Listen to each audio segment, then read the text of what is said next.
Isamaa Res Publica Liit on võtnud eesmärgiks kõigile andekatele ja teotahtelistele Eesti noortele pakkuda võimalust tasuta kõrghariduseks tulevikus.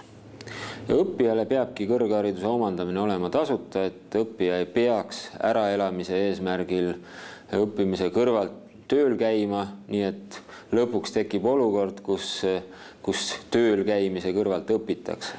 Te teate, et siin on oht, et ise jäädakse rumalaks ja teiseks, et ka ülikoolide ja muude kõrgkoolide tase langeb. Meie Eesti rahvana, meid ei ole väga palju, peame kasutama kogu oma ressurssi ja õpingute ajal pühenduma ikkagi õpingutele.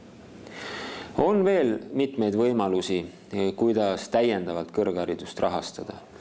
Me oleme eelarvest leidnud viimastel aastatel kõrghariduse jaoks ülikoolidele, rakenduskõrgkoolidele väga oluliselt raha ja tõstnud nende eelarveid.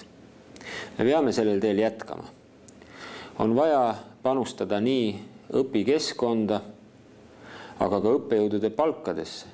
Ega kui õppejõud inimestena kuluvad ja nad saavad madalat palka ja peavad mitmel kohal töötama, ei saa nad pühenduda ka üliõpilaste õpetamisse.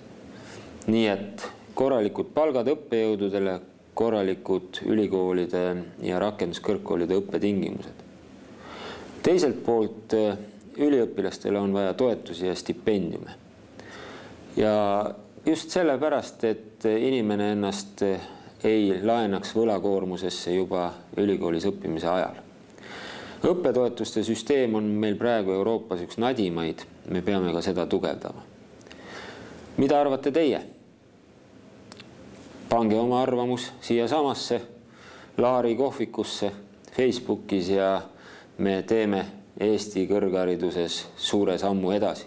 See tähendab, jätkame juba praegu ettevõetut ja seda kvalitatiivselt uuel tasemel.